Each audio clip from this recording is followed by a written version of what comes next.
Crash was only useful for his curse-stealing ability, which allowed all the heroes to put all their curses on him. In return, they gave Crash countless pains and humiliations throughout his life, until one day he plays an Uno reverse on them. A voice says he's doing something stupid and calls him a worthless piece of trash. The boy is really down and can't believe what he's seeing in front of him. The voices in front of him then say to hurry up and steal that damn curse from Lord Arthur and get to it now. The boy thinks to himself that he's already at his limit. Still, he says he's stealing it now and puts his hand forward. He says his name is Crash Valheim and that he was born into the strongest family line, but it's been nothing but a curse. As he continues, he says he has the power to steal curses. Among the heroes standing against the world's erosion, he says he was the man who stood alone within the Azure generation. But using this power is way too much for him. After he's done, the others say to Lord Arthur to take the potion. Suddenly, a monster appears and throws a fireball at them while howling loudly. As the fireball crashes down,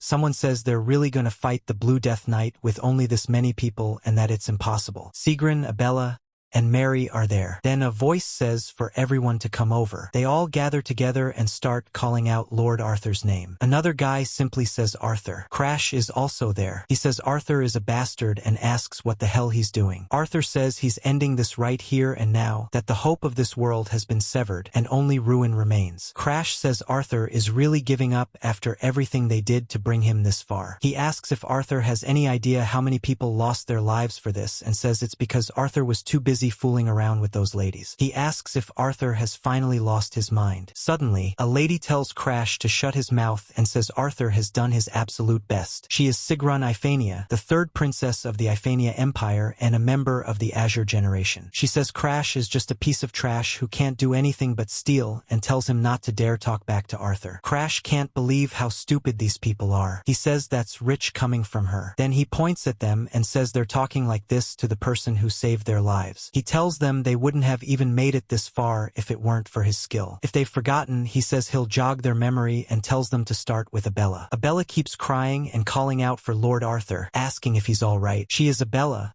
the Red Witch of the Magic Tower, a member of the Azure generation. Crash then continues and says she was the one who claimed she couldn't use magic if she lost her voice. He reminds her that she was the one begging him to steal her curses. He says that he's the one suffering from her curses right now, and yet she attacked him when he went to get painkillers. Both then and now, he says her habit of looking down on people hasn't changed at all. Standing right next to her is the Empire's strongest spear, Mary Diana, an Imperial Knight of Iphania and a member of the Azure generation. Crash calls her a brainless fool who charges in without a single thought. He says she got hit by every curse imaginable and then came wailing to him, begging him to take the pain away. And then there's the princess, calling her benefactor trash, the same person who sacrificed his own eyes for her. Crash says she targeted him back at the academy just because he was from the Starlund Kingdom faction, even after all that bullying. She used to say that he couldn't even fight back and asked if he was really a Valheim, saying it must be a lie. Everyone around them laughed at him as well. Crash says he endured all of it just to fix her eyes and asks why. He asks why, when they were supposed to be the Azure generation, the ones meant to save the world. Because he was labeled the disgrace of the kingdom of failure with no talent for combat. He's been cleaning up their messes this whole time. He asks what the hell the point of it all was. He says he doesn't care about the others, but Arthur was supposed to be the one to save the world. Arthur was supposed to lead those fools. Crash says he watched Arthur stand at the front lines of the Azure generation and that he had resolved to stay by his side until the very end. So he asks why Arthur is giving up so easily now. Arthur then says he supposes he can finally tell Crash the truth. Like he said before,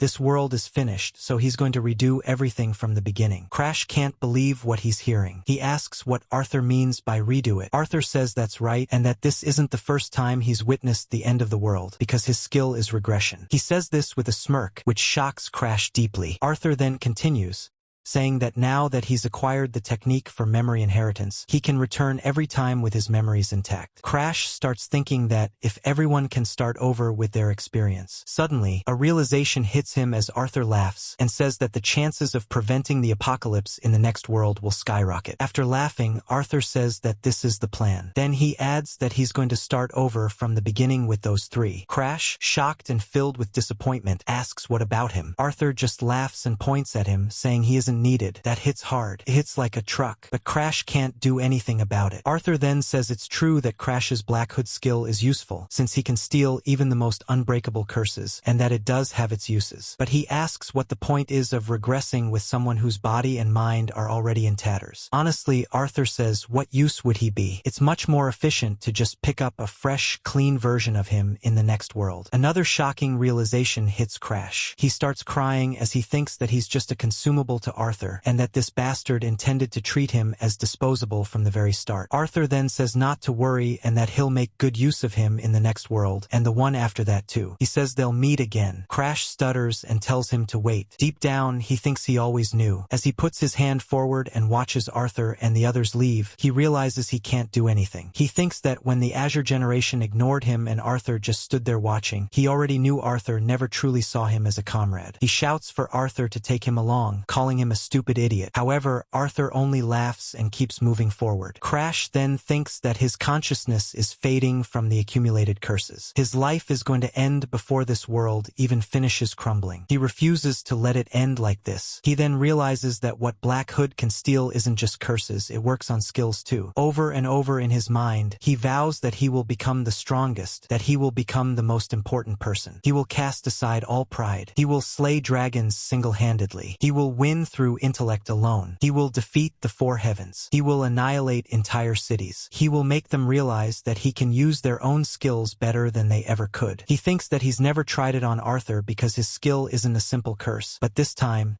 it's worth a shot. So he puts his hand forward and calls out Black Hood. Dark energy surges straight toward Arthur, and all of Arthur's aura is pulled into it. But then Crash says to wait as he realizes something. The aura is really dark, and then it's Arthur. Arthur says that Crash still hasn't given up. He says that Crash has experienced countless apocalypses, and every single time, as soon as Arthur became useless, Crash threw him away. Arthur says Crash left him behind in dying worlds over and over again, and he wonders how many times he's tasted that despair. But this time, Arthur says he's the one being left behind. Arthur says he can't believe what Crash is saying. But Crash knows that this time, what Arthur is saying actually has meaning. And then Crash starts laughing. As the monster above destroys everything, Crash points at it and says that maybe Arthur is right. He reminds him that Arthur himself said this world is headed for ruin. If Arthur doesn't want to die, Crash tells him to try struggling on his own for once. Then, as the monster launches an incredibly powerful attack, Crash says that he'll be the one to save the next world. A white light engulfs everything. An eye opens, and suddenly he finds himself in a really nice place. He looks around and says that this is the house he lived in when he was a kid. It's Crash Valheim,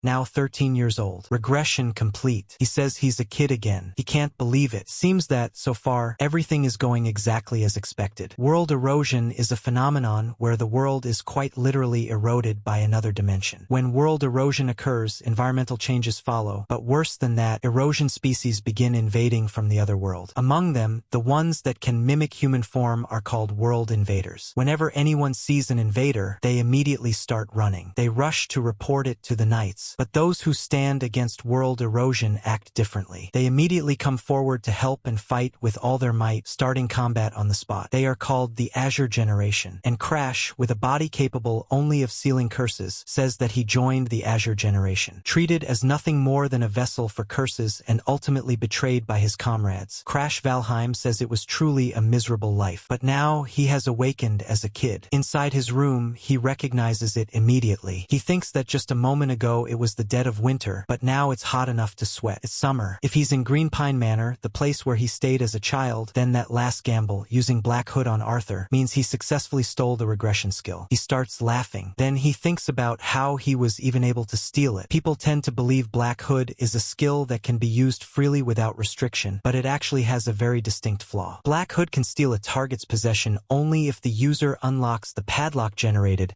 when the skill activates. That padlock is created based on the value the owner assigns to the object. Even a stone picked up from the roadside, if its owner recognizes it as something precious, could have an unlock condition like transferring 99% of the world's wealth to the owner, causing the difficulty to skyrocket. For something like a unique skill, which the opponent usually values extremely highly, the difficulty to steal it should be astronomically high. The higher the value, the more conditions there are, and the harder those conditions become to clear. But after thinking it through, Crash starts to wonder what was going on inside Arthur's head. He remembers that Black Hood activated back then, but he never saw a padlock appear. The fact that there wasn't even a padlock makes Crash pause. He wonders if that means Arthur actually wanted to abandon the skill. To think that Arthur, the man hailed as the Hero King, wanted to throw away the regression skill. Come to think of it, Arthur sometimes showed an utterly exhausted expression. He moved as if he were merely finishing a chore, repeating a world heading toward destruction time and time again. If he was doing all of that by himself, was he drunk on his own tragedy, acting like he was saving the world alone? He probably couldn't keep a sane mind anymore. Perhaps for Arthur, regression was no different from a curse. Was that why he tried to have those three inherit his memories? Why he tried to regress together with them while excluding me? The fact that I was able to steal the skill with Black Hood means that the Arthur I knew lost his regression skill, was left behind in a world on the brink of destruction, clashed with the Blue Death Knight's meteor shower, and died. It means he's dead. I took away the skill you wanted to get rid of so badly. You should be thanking me. You always ostracized only me, as if taking on curses was something anyone could do. You never paid even a shred of attention to the comrades suffering in the shadows. Serves you right, you piece of trash. At the Greenpine Manor hallway, Crash looks at his reflection. He thinks that he's small. Before leaving the room,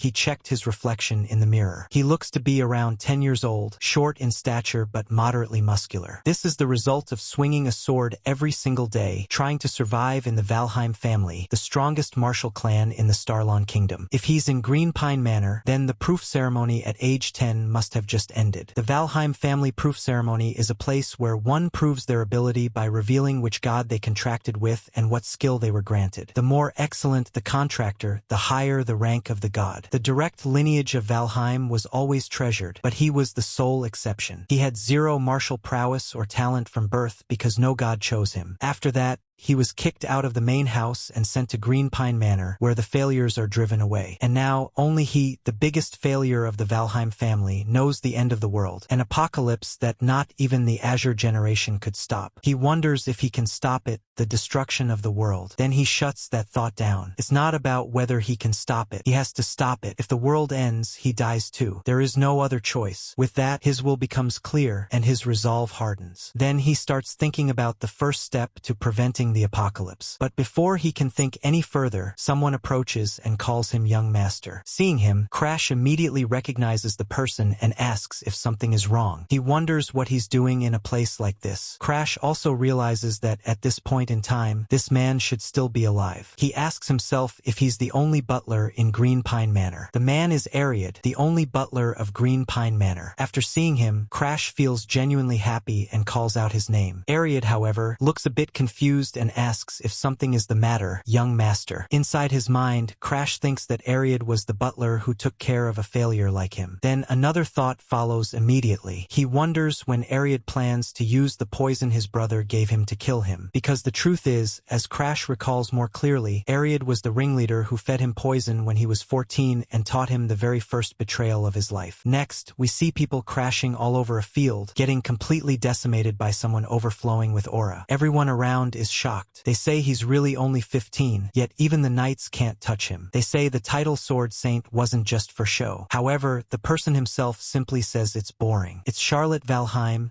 Crash's older sister. They call her a once-in-a-thousand-years talent. Someone else says that's exactly why the lord of the house has such high expectations for her. Another adds that she's a genius born from a new bloodline, and thanks to her, the Valheim family will never go extinct. But one person isn't happy hearing all of this. It's Balakin Valheim, Crash's half-brother. He's furious as he thinks he'll wipe out that entire bloodline, but Charlotte is too much of a risk. The others keep talking after noticing him. Someone asks what's wrong with Lord Balakin, and another tells him to be quiet. Balakin then thinks that Charlotte's mother is quite formidable as well. That leaves only the useless failure. He decides he'll kill him first. He turns his attention to Ariad and thinks that the butler is in a tough spot, having his career path blocked because of Crash. The butler remains silent. Balakin continues, saying that if Ariad gives Crash just one drop of this, his daughter's treatment and all his money problems will be solved. He asks what Ariad is hesitating for. Ariad says that young Master Crash is someone he raised like his own son and asks how he could ever do something like that. It seems like he still has a bit of humanity left, but Balakan presses further. He asks whether Ariad is really going to choose someone else's child over his own biological daughter. Ariad thinks for a long moment, then says no. Even though he doesn't want to do it, he does it anyway. Crash thinks that this was the day Ariad was supposed to carry out the assassination before his regression. Ariad later says that even though young Master Crash is as precious to him as a son, he still did what he did, and the guilt weighs heavily on him. Crash recalls that Ariad, unable to overcome that guilt, took the poisoned stew and ate it himself, dying shortly afterward. Now, back in the present, when Ariad hears Crash ask about the poison his brother gave him to kill him, and when he planned to use it, the butler is completely shocked. He stammers, asking about poison. Crash then asks if he plans to play dumb even after trying to kill him, a failure, for his daughter's sake. He asks if Ariad really thought he wouldn't find out. Ariad falls completely silent. Crash thinks to himself that, at this rate, he might end up cornering Ariad all over again. Still, he speaks calmly and says that if Ariad is going to keep playing dumb,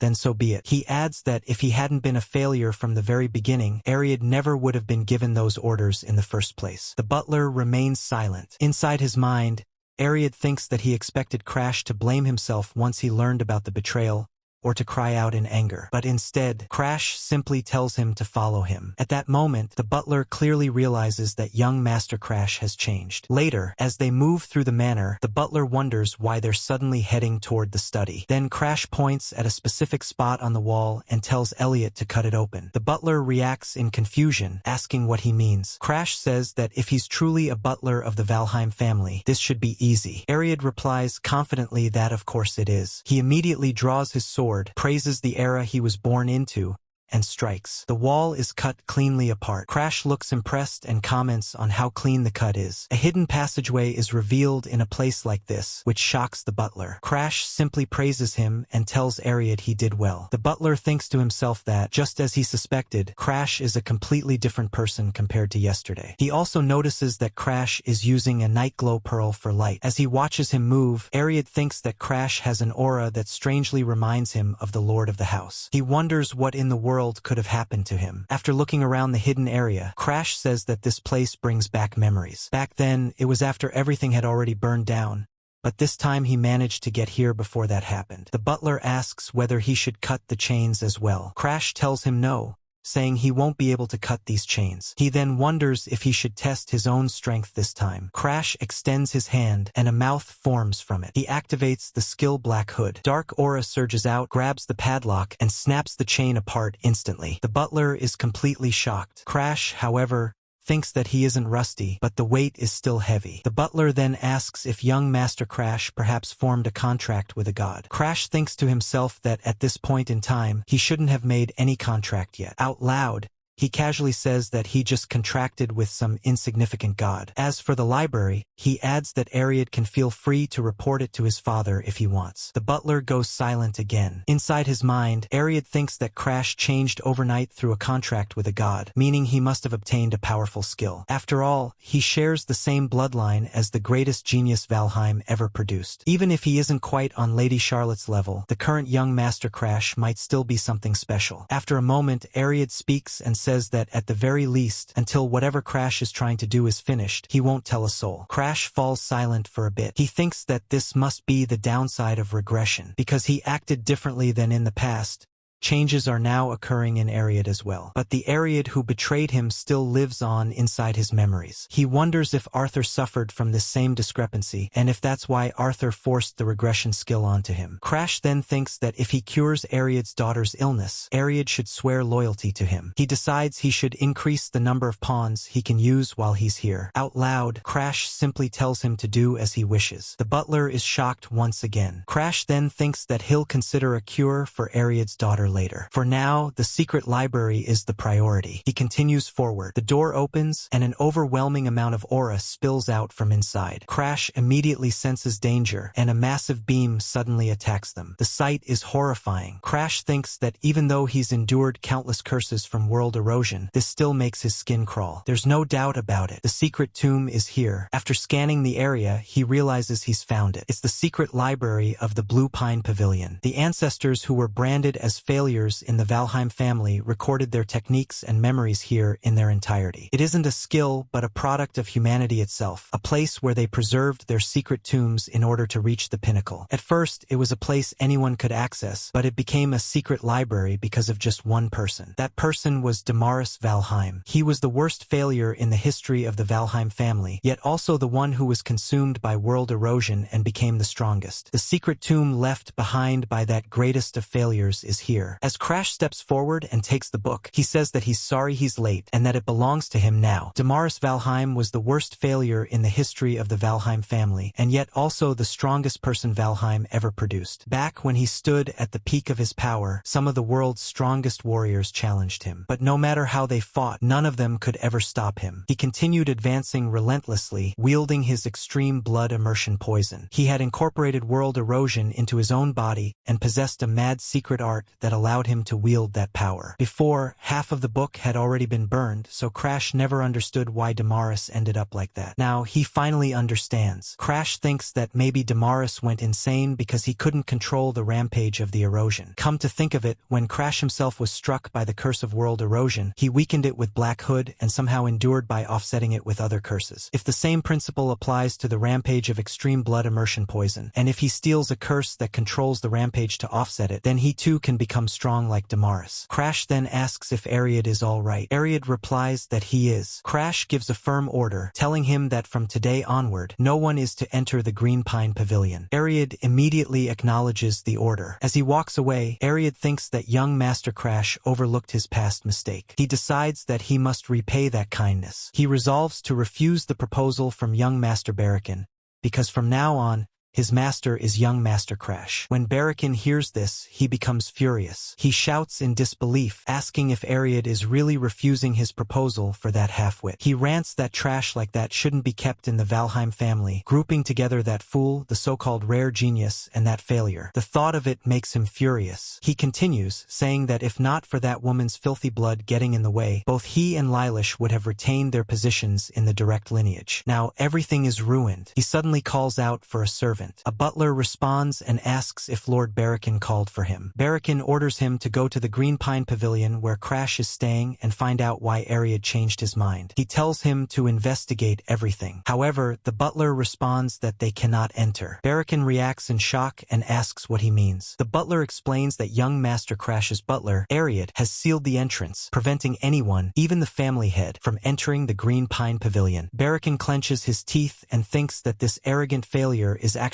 preventing the family head from entering his own domain. He still can't quite believe it. Inside the room, Crash is meditating, dark aura swirling around him. As he focuses, he starts thinking about his current level. He wonders if he's finally reached the expert beginner stage. There are several stages of aura: Aura Emperor, Aura Master, Aura Expert, and Aura User. The first stage is Aura User, the state of just having learned how to use aura. The second stage is Aura Expert, the stage where most aura users stop, and also the boundary that separates ordinary people from geniuses. He realizes that he has only just stepped into the realm of the ordinary. Meanwhile, Charlotte, who is only 2 years older than him, is already an aura master. Her talent is truly astounding. But even Charlotte, an extraordinary monster, was completely powerless before the destruction of the world. Compared to Charlotte, he's still just an expert beginner. He wonders if he can really save the world at this pace. But he knows he won't find out unless he tries. Then a voice from behind him speaks, saying there's no use lamenting. In the first place, they couldn't even use aura before the regression because of the curse. But now, things are different. Even if he can't compare to Charlotte, he can still grow if he relies on the secret arts left behind by failures like them. That thought fills him with confidence. He feels like he really can become stronger. With that belief, he continues his growth. For now, this is enough. At that moment, the butler congratulates young Master Crash on reaching the expert beginner stage. Crash brushes it off, saying it's nothing much, and then asks why the butler was waiting in a place like this. The butler explains that Crash's fiancée has arrived at the Greenpine Pavilion. It's Lady Bianca Hardenhearts. The name immediately clicks in Crash's mind. He thinks of Bianca of the White Demon, the ringleader who later became a pawn of the World Eaters and tried to destroy the world, and the being who defeated one of the 10 heavenly strongest, earning the nickname White Demon. But right now, she's just the youngest daughter of the Hardenhearts family. He realizes it's a political marriage. The Hardenhearts family are the rulers of the North. The Valheim family gets to dispose of a useless failure while gaining a connection with the strongest martial family. Both of them are being used for their family's convenience. Still, Crash knows he actually has business with Bianca. He didn't expect her to come all this way to see him. Bianca Hardenhearts, the youngest daughter of the Hardenhearts family, rulers of the North, because her mother was afflicted by the curse of world erosion before Bianca was born. Bianca has been under the curse of the Snow Doll, devoid of emotion since birth. The curse reached all the way to her soul, meaning it couldn't be broken by a dispeller, and with her corrupted body, she couldn't form a contract with a god. Treated as a cursed child born in exchange for her mother's life, Bianca was met with nothing but coldness within the Hardenhearts family. Crash thinks back and wonders if Bianca hated him. But as long as it doesn't interfere with stealing Bianca's curse,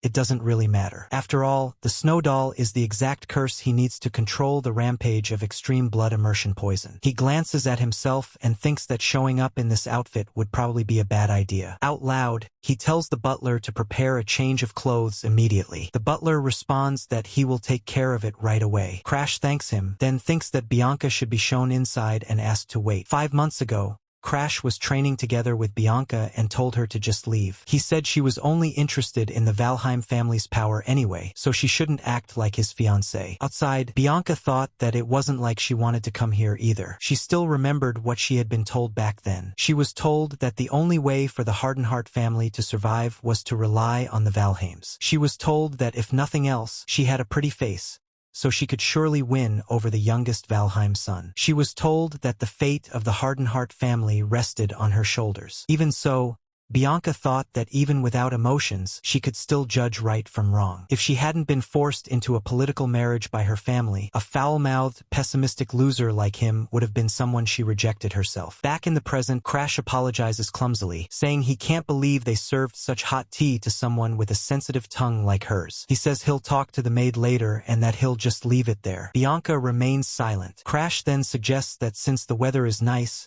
they should take a walk in the garden. He says there should be plenty of flowers there that don't grow in the north. He then calls for Ariad and asks him to bring some macadamia cookies out to the garden. Ariad responds that he will do so at once. Turning back to Bianca, Crash says that it must have been tough for her to come all this way. Bianca replies calmly that since they are engaged, opportunities to meet like this are necessary. Crash comments that for a fiancé, she sure talks more like she's addressing a superior officer rather than her betrothed. Bianca falls silent again. Inside her mind, she thinks that something is definitely wrong. When they met before, he had such a sharp look in his eyes, but today he feels like a completely different person. And besides, the fact that he knows she likes macadamia cookies is strange. She never told him that. Crash looks around and lets out a sigh, saying that it's really peaceful. Bianca then asks if he is really Crash. Crash looks around and stays silent as the two of them look at each other. After a moment, Crash asks if he's really that different from how he used to be. Suddenly, Bianca feels a burst of killing intent. She immediately apologizes, thinking that what she did was uncalled for. Crash himself feels confused. He thinks that it wasn't her intention. His memories from this time are blurry, so he can't clearly recall how he used to treat Bianca back then. But the one thing he does remember clearly is this exact expression on Bianca's face. She wore this same expression on the day she met her end in front of the North Sea Ice Manor. Crash thinks that for now, he should just try to talk his way out of this. He tells himself it's no wonder she's suspicious. Then he says that he recently formed a contract with a certain god. Bianca thinks that must be why his personality changed. She congratulates him, calling him Master Crash. Crash then says there's something he wants to propose to her. Bianca repeats the word proposal in her mind and thinks that Master Crash, who went so far as to make a contract with a god,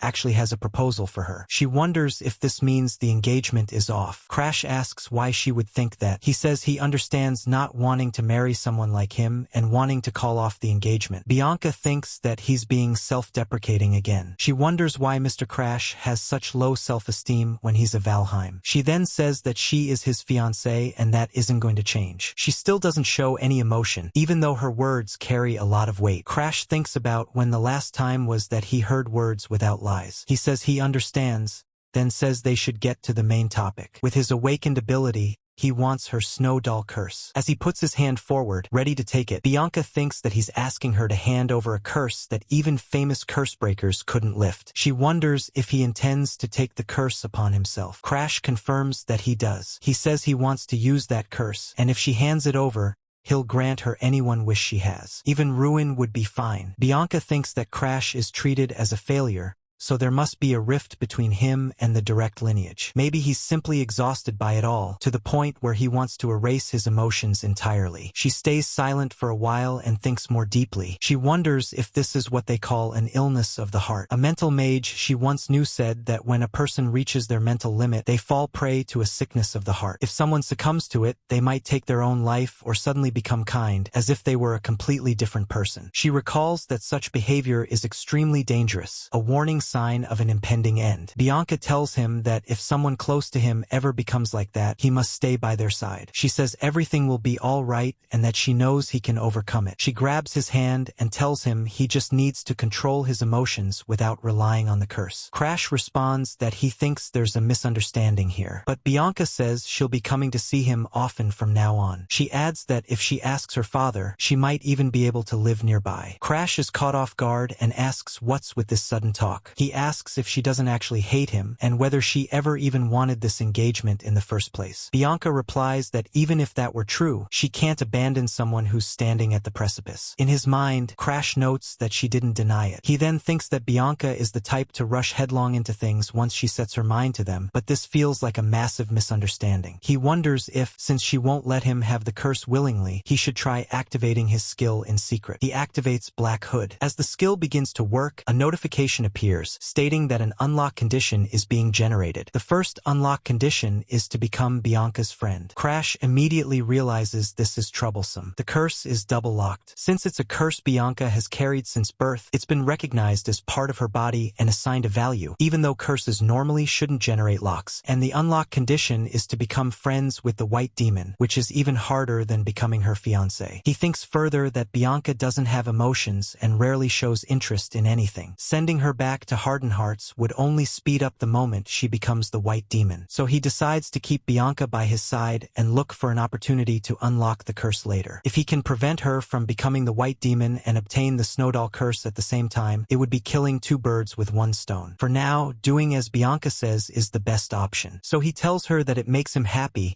and that he's grateful to be able to see his fiancée so frequently. Bianca responds that she will confirm things with her father and return, then says she'll see him later. As she leaves, Crash thinks that since it will probably be another month before she comes back, he should read as many secret art tomes as possible in the meantime. Things are about to get busy. The next day at Greenpine Manor, many people are working around as a carriage arrives and begins unloading large amounts of luggage. Someone greets Crash. Bianca then announces that starting today, she will be living at Greenpine Manor. She says it with firm resolve and adds that she looks forward to being in his care. Crash is completely stunned. He thinks that she's really saying they're going to live together. He can't believe what's happening. Still, he can't help but think that he's unbelievably lucky. He's getting the woman who will become the love of his life far sooner than expected. He just hopes it doesn't end badly. As Crash opens his eyes, he notices Bianca right beside him. He thinks that she's sleeping there again. He tells her that if people see her with someone difficult like him, they'll misunderstand. Bianca also wakes up and greets him, wishing him good morning, then asks why he's here. After hearing that, Crash replies that it's actually his line. Later, he returns to his meditation and starts thinking. Come to think of it, it's already been a few months since he started living together with Bianca. Back then, she suddenly came up to him and said hello, announcing that she would be living at the Blue Pine Pavilion starting that day. She even said that she looked forward to being in his care. Crash was shocked and asked if she had already moved in. Bianca replied that it wasn't a problem and that her family gave permission right away. Crash remembers thinking that what he really meant to ask was whether she was okay with living away from her family. After all, she was only 12. But then he thought that when someone has no emotions, their attachment to family might fade as well, and maybe they become indifferent to those kinds of feelings. He also remembers thinking that this might actually be a good opportunity to become friends with Bianca. At some point, he even pointed out a hen and a chick to her while talking casually. Back in the present,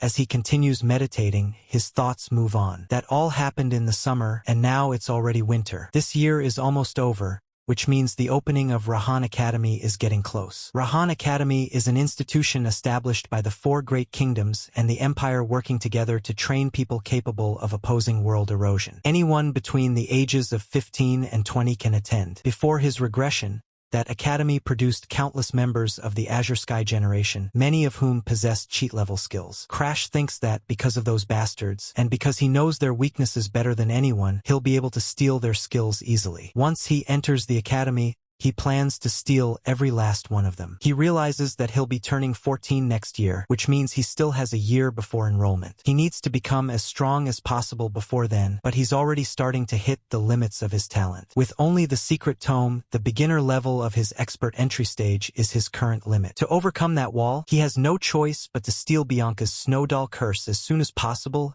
and learn to use ultimate blood venom. Later, as he opens the door and steps outside, he sees Bianca standing there. He asks her if she was waiting again today. She says that yes, she's waiting because she can't leave him alone. Crash can't quite believe it. He thinks that she's been following him around like a baby bird ever since summer. He wonders when Bianca will finally start seeing him as a friend. He casually suggests that maybe they should go out and play or something. Just then, the butler approaches and calls out to young Master Crash, saying he has something important. He explains that an invitation has arrived from the Star Sanctuary. Hearing that name, Crash thinks about it. The Star Sanctuary is a party for minors in the Kingdom of Starland, held once a year. Most people attend unless there's an exceptional reason not to. It's a place where they socialize and expand their connections. As he takes the letter in his hand, Crash remarks that he remembers now there really was such a thing. He thanks Elliot for the explanation. Crash then thinks that before his regression, he was continuously holed up at the Blue Pine Pavilion, so his memories of this time are blurry. That guy will probably show up there too, so he should attend, if only to keep his promise to Elliot. That way, Elliot won't end up doing something like that again. So Crash says that he'll attend. Bianca immediately says that she's going too. The butler acknowledges it and says he understands. Bianca then warns Crash that the participants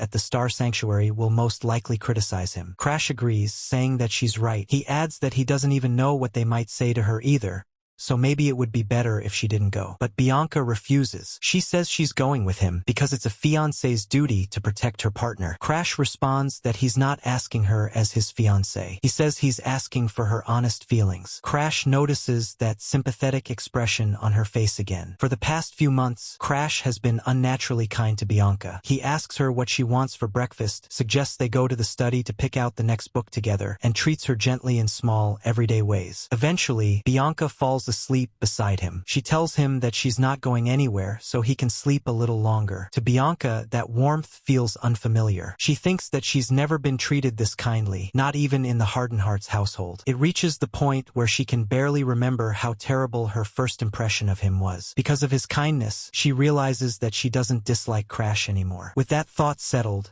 she says that she'll go with him, not as his fiancé, but of her own will. That surprises Crash. He smiles and says that he understands. Later, as they ride in the carriage, Crash looks at the destination and comments that it's the Guerrero Pavilion. He thinks it's impressive that they rented out the most famous tourist spot in the area and wonders if they really have money to burn. In this world, nobles are respected because they fight world erosion in place of commoners. And yet, these people obsessed with parties instead of training are supposed to be the future of Starland. He doubts there are many decent people at the Star Sanctuary. As they enter, an announcement rings out, declaring the arrival of Lord Crash Valheim and Lady Bianca Hardenhelch. The moment people hear his name, whispers spread through the crowd. Someone calls him the failure of the youngest son from the Valheim family. Another says it's a waste for the cursed daughter of the Northern Conqueror conqueror to have such beauty. Someone else mentions that the two of them are engaged. Another warns others not to stare too much or they might get cursed. Mingling among these fake nobles is the last thing Crash wants to do, but he forces himself to endure it. One of them mutters that someone interesting has arrived from the Valheim family. As they continue staring at him, Crash notices that there are some real nobles present as well. Ones who will later join the Azure Sky generation. There's Tiger Boy Barak Hogma, Magpie Elf Amelia, and Wild Bow NX Glazer, the three who will eventually be known as the three heroes of Starland. Crash realizes that the reason those three are paying attention to him is probably because of Charlotte. He remembers Charlotte bragging back then, saying that everyone kept talking to her just because she wore a dress like that, yet not a single one of them could defeat her. She had said the Star Sanctuary might as well be called a trash heap, and that it was so boring she wouldn't come again next time. That's exactly why Crash has to come now. Judging by the atmosphere, Charlotte has probably already gone on a rampage. Suddenly, Bianca quietly tells Crash not to pay any attention to the voices around them. Crash, however, is only thinking about what Charlotte said back then. Bianca herself is being bad-mouthed as well, yet she doesn't seem to care. Instead, she's worrying about him at a time like this. He reassures her that she doesn't need to worry, saying that he doesn't care. Inside his mind, he wonders when that guy is going to show up. He hopes he's not skipping the event. Crash scans the crowd, looking over all the guests, trying to find him. Then another announcement rings out, declaring the arrival of Lord Darling Denvalion. Crash immediately recognizes the name. This is the person he was waiting for, the eccentric among eccentrics. Darling Denvalion, the tension-seeking lord of the alchemic castle, steps forward and greets everyone as he arrives. A voice comments that the boy's entire body is covered in curses and asks what could have happened to make it this bad. The man steps closer, muttering to himself as he examines him. He talks about frozen-type curses and starts combining ideas, saying it looks possible. He suddenly asks if Crash is interested in becoming his test subject, saying he'll cure him. Then he notices Crash isn't responding and cheerfully decides that since there's no energy left to answer, he'll just start right away. He keeps going no matter what. No matter how much Crash wants him to stop, he doesn't stop. Crash struggles and yells at him, asking if he's insane and telling him to get off. This man is Alchemic Castle's Darling Denvalion. Crash thinks that this was his first encounter with the man who would later be known as the King of Alchemy, the greatest in the world. Even now, Denvalion maintains a cheerful mood as he greets everyone. The crowd immediately brightens up after seeing him. People comment that Lord Denvalion is wonderful today as well, though it's kind of strange. Someone mutters that it's weird, oh darling. Another says he probably came late on purpose just to get attention. Crash thinks there's no way an attention seeker like him would miss a place where people are gathering. Denvalion suddenly hands his flowers to Bianca and tells her to wait there for a moment. Bianca pouts slightly and agrees, though she starts wondering who that boy is. She thinks she's seen him somewhere before. Crash Valheim. Valheim, it really does resemble Charlotte. Denvalion asks if he's Charlotte's younger brother. Crash asks if Denvalion has business with him. Denvalion teases him, asking if his looks caught Crash's eye. Crash replies that recently it seems Denvalion has been sniffing around information related to world erosion. He asks if saying that sparks Denvalion's interest in him a little. Denvalion laughs and calls him a provocative kid. He says that since Crash has piqued his interest, he should prepare himself and asks everyone not to interfere. They move into a private area. There, Denvalion asks how old Crash is now. Crash answers that he's 13, then asks if age really matters. Denvalion remarks that 13 is young, yet Crash's aura feels completely different. Crash thinks that inside,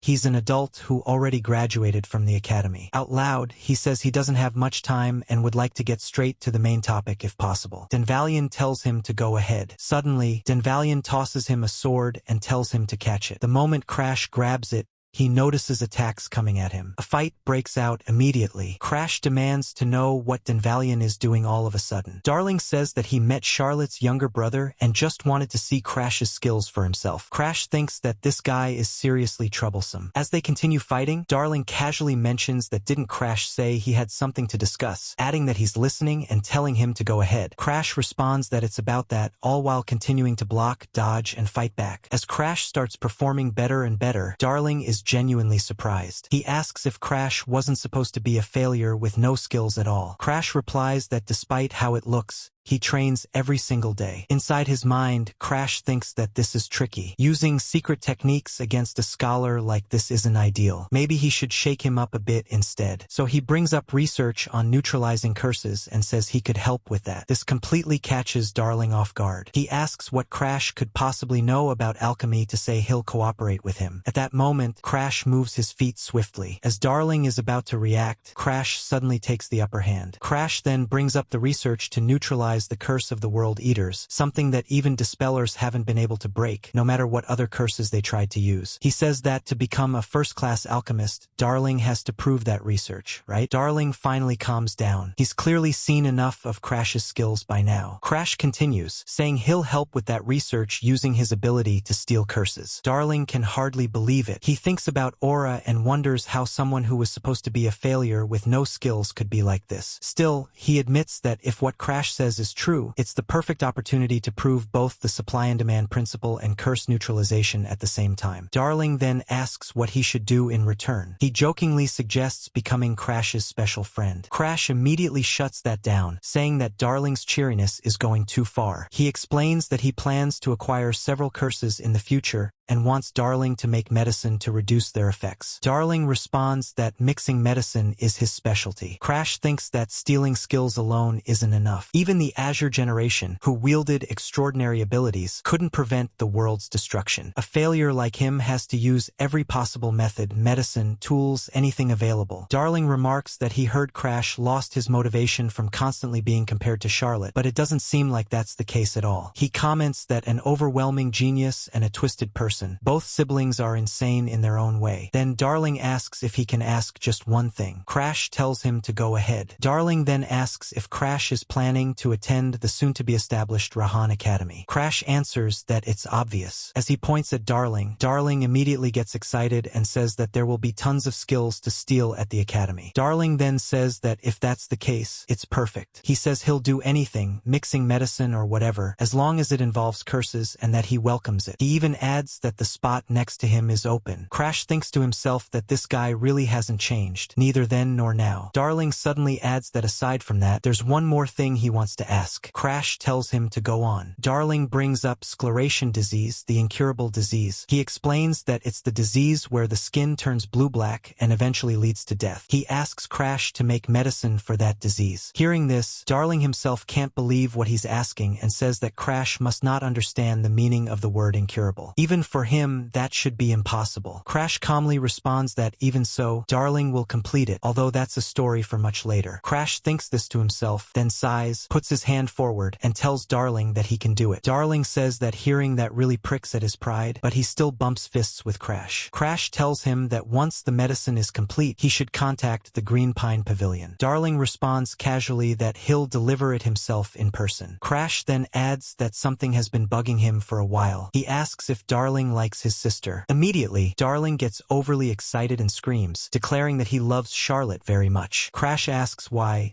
If that's the case, Darling keeps saying the spot next to him is open or talking about special friends and what exactly he's trying to say. Darling laughs and tells Crash that he's still a child, so he might not understand. He explains that he likes men too, and that he can go both ways. Men and women. The moment Crash hears that, he immediately turns around and starts running away, firmly declaring that it's not him. Darling calls out after him, teasingly calling him his future lover. As Crash runs off, he thinks that, come to think of it, Darling really was that kind of guy. Back at the party, Crash sees the same group of fake nobles causing trouble. One of them has grabbed Bianca, who lets out a small sound in surprise. Crash instantly rushes forward and punches and kicks the man straight in the face. He can't believe the guy tried to touch Bianca. The man goes flying, then staggers back to his feet. Crash steps forward and demands to know what he thinks he's doing, trying to forcibly take his fiancée. However, the guy who just got beaten doesn't take the accusation lightly. He protests, asking what Crash means by forcefully. Crash fires back, saying that he was trying to lay his hands on a little girl,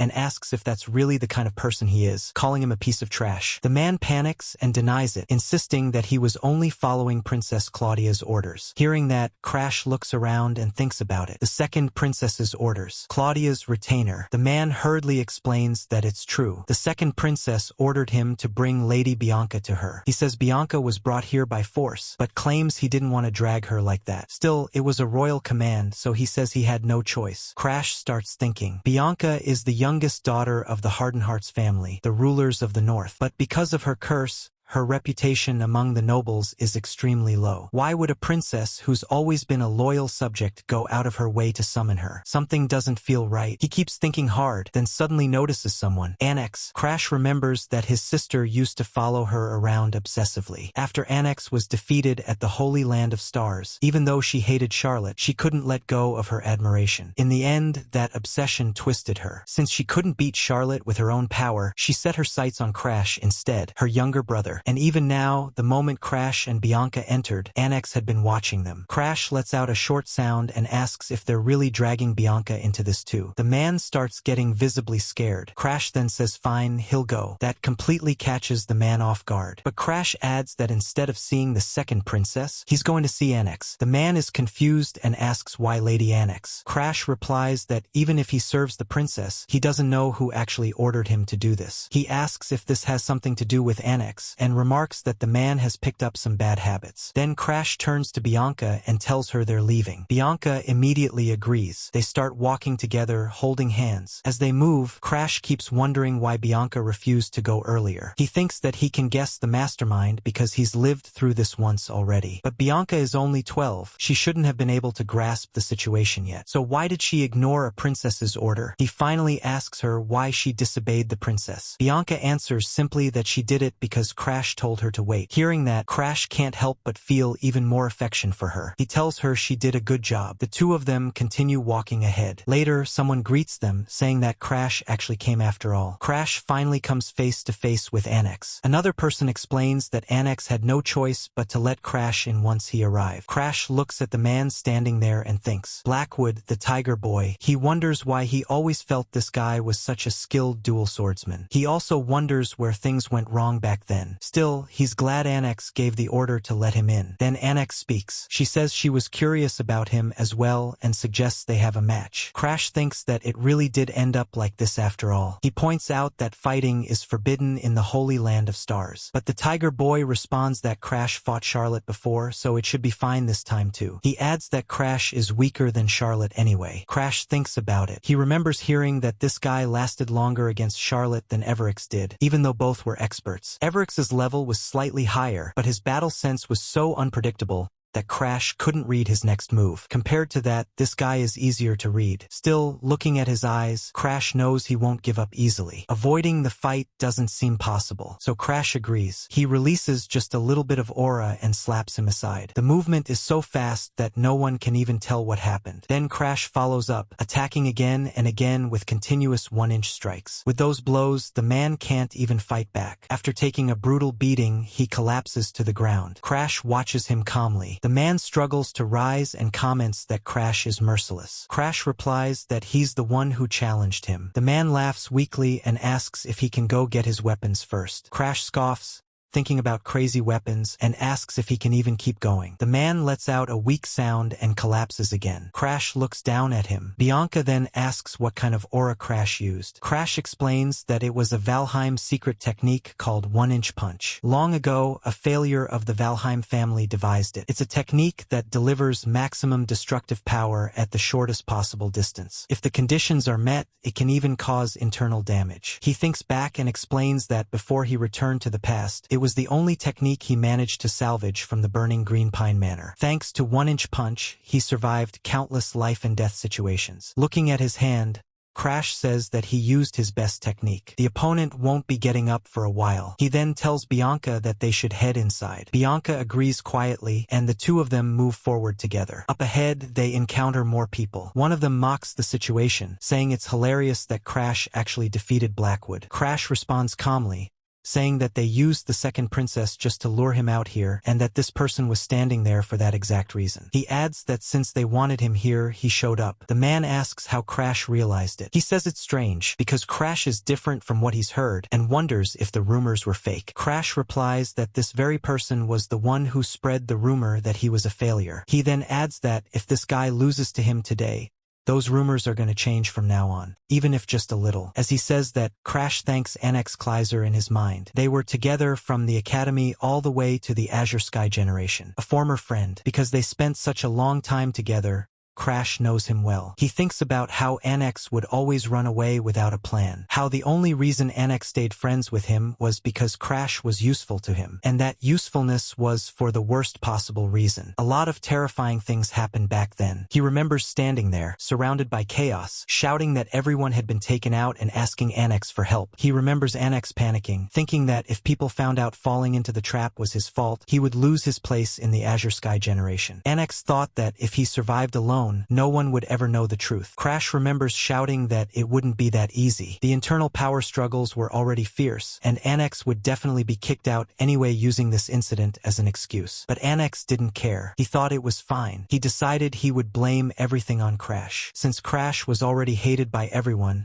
the incident would blow up, and the truth would be buried just like that. Annex even thanked Crash for being his friend until the very end. Crash remembers being unable to believe it. He wondered if someone like that could really be called a friend. He remembers shouting at Annex, asking if he ever once thought of him as a friend. From the very beginning, Annex only stayed close because he was after Charlotte. And that day, he was distracted the entire time just because Arlette was getting married, which is why everything fell apart in the first place. Annex admitted that was exactly why he hated Crash. Crash had no talent, yet his intuition was sharp, and he always managed to trip him up. That part of him. Annex decided that since Charlotte was getting married, their relationship would end that day as well. Annex then walked away, casually saying that maybe this was for the best. After all, Charlotte wouldn't want to hold a funeral alongside her wedding. Left behind, Crash cursed him in rage. As his grip weakened and his strength gave out, Crash thought that this was really how it would end. But just as he was falling, a hand suddenly grabbed him and asked if he was all right. Crash remembers that Arthur saving him back then was how they ended up on the same team. And that moment became the beginning of a brand new misfortune. Anyway, after Annex was expelled from the Azure Sky generation due to Arthur's testimony, Crash remembers how angry he felt seeing Annex desperately try to marry into royalty. And now, here they are again. Annex comments that Crash's face and the way he speaks really resemble Charlotte. The moment Crash hears that, he thinks that this guy truly hasn't changed at all. Crash warns him not to say his sister's name so casually. He repeats that Annex just said he and Charlotte are alike. Then he prepares his skill. Inside his mind, he thinks that he really is just like his sister, the type who never backs down from a fight. Annex notices Crash clenching his fist. Just as Crash is about to land a punch to his face, a wooden trunk suddenly rises from behind and blocks the attack. Crash reacts instantly. He changes his trajectory mid-motion and attacks from above, but the tree trunk twists its growth angle again and dodges. Without hesitation, Crash switches to his leg and lands a heavy kick on Annex. But almost immediately, another branch shoots out and restrains him. Now Annex's legs are completely bound by branches. He struggles to maintain control and quickly moves himself in front of Bianca when he realizes the situation is turning dangerous. Crash thinks that, just as expected, this is a real pain. Annex mocks him, asking if that's all he's got and saying he'd be better off using a weapon. He shows off the countless branches and eerie vines surrounding him. He activates the Kleiser family's secret technique, Heaven Toppling with Style, a special art that strengthens plants with aura and allows him to manipulate them freely. By combining it with a recovery skill that causes rapid plant growth, the technique's weaknesses are compensated for. Crash spots a wooden stick behind him and comments that if Annex wants him to use a weapon, then fine. He picks up the stick and says he'll fight using Annex's own wood. Annex sneers and tells him to try defending with that branch, then sends all the creepy vines charging straight at Crash. With only a single stick in hand, Crash looks completely outmatched. Still, he manages to dodge every strike and even bats away several vines mid-attack. This shocks Annex. In his mind, Annex wonders how Crash dodged that. It would make sense if he were a genius like Charlotte, but for a failure like him, did he awaken something like a mind's eye? Crash thinks that, to Annex, he's no different from a natural enemy. After all,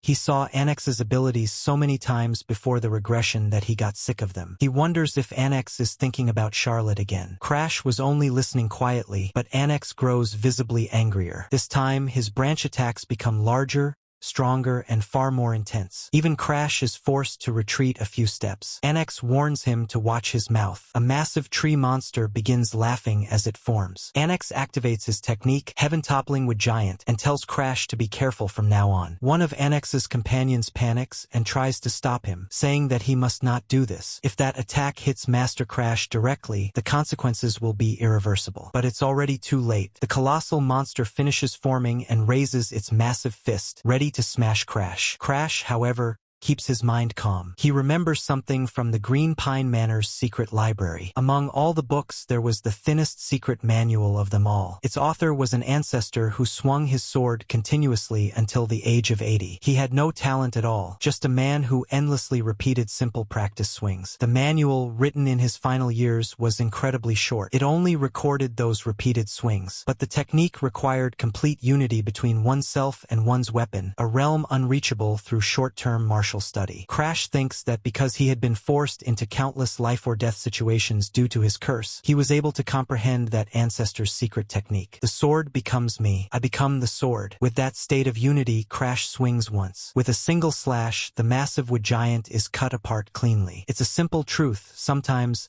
that's all that's needed to defeat even a colossal monster. The sight shocks everyone watching. As the dust settles, Crash speaks calmly. He tells Annex not to ever get cocky again. He drops the wooden stick to the ground like a mic drop and asks if he understands. Annex collapses to the ground, but Crash immediately feels the backlash from the power he just used. Inside his mind, he curses. He thinks that he planned to hold back just enough to make it easy to steal the skill, but because he put everything into that one strike, he can't move a muscle. He realizes he can't even get a single word out. Bianca rushes to him and says she'll help. She makes a quick, sudden movement which causes intense dizziness for Crash. Someone behind them panics, shouting that at this rate Crash is going to die and telling everyone to leave it to him. Crash, barely conscious, tells him to do so. More people arrive, confused by the scene. They start muttering about what's going on and can't believe that a failure actually defeated Annex. They mockingly repeat that he's the talentless youngest son of the Valheim family. Darling, watching the situation unfold, thinks that the rumors are already spreading. He notes that Crash probably didn't plan for things to escalate on such a large scale, but by the time he wakes up, he'll already be a celebrity. Darling also can't shake the expression he saw on Annex's face. He has a bad feeling that something will be done to him after this. As they head outside,